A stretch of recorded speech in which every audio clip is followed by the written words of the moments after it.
আসসালামু আলাইকুম ওয়ারাহমাতুল্লাহ।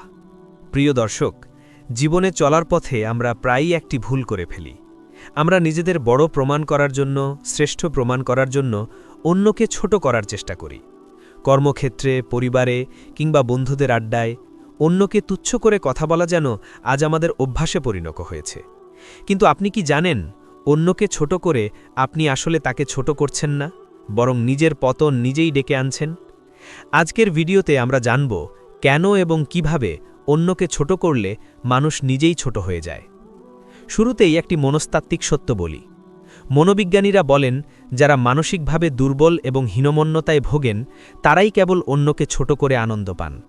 অর্থাৎ আপনি যখন কাউকে অপমান করছেন, তখন আপনি নিজের অজান্তেই প্রমাণ করে দিচ্ছেন যে আপনি ওই ব্যক্তির চেয়ে কোনো না কোনো দিক দিয়ে নিজেকে কম মনে করেন।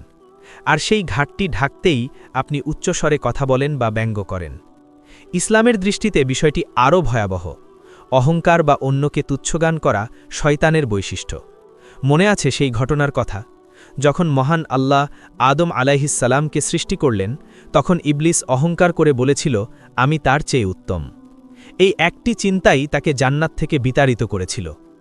রাসূল সাল্লাল্লাহু আলাইহি ওয়াসাল্লাম বলেছেন, যার অন্তরে অনুপরিমাণ অহংকার থাকবে সে জান্নাতে প্রবেশ করবে না।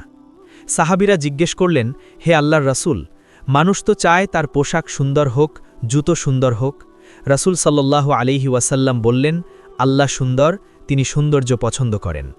অহংকার হল সত্যকে অস্বীকার করা এবং মানুষকে তুচ্ছ জ্ঞান করা।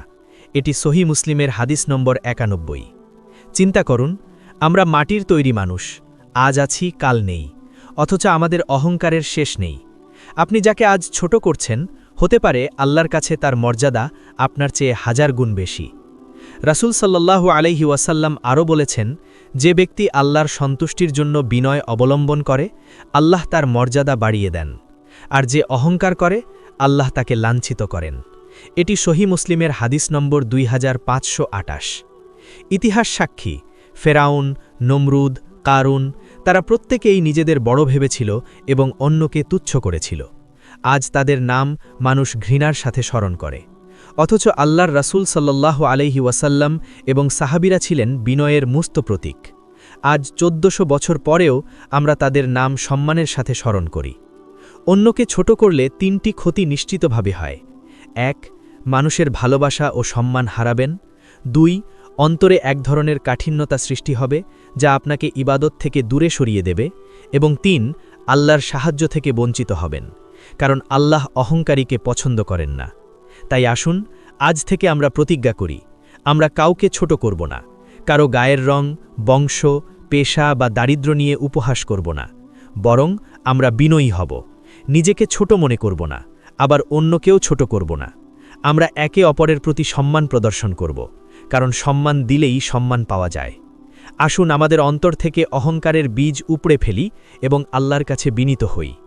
আল্লাহ আমাদের সবাইকে একনিষ্ঠভাবে বিনয়ী হওয়ার তৌফিক দান করুন। আমিন। বেশি বেশি এই দোয়াটি পাঠ করবেন। আল্লাহুম্মা ইন্নী আউযু বিকা মিন মুনকারাতিল আখলাকি ওয়াল আমালি ওয়াল আহওয়াই। ইনশাআল্লাহ দেখা হবে আগামী ভিডিওতে। আসসালামু আলাইকুম ওয়া রাহমাতুল্লাহ।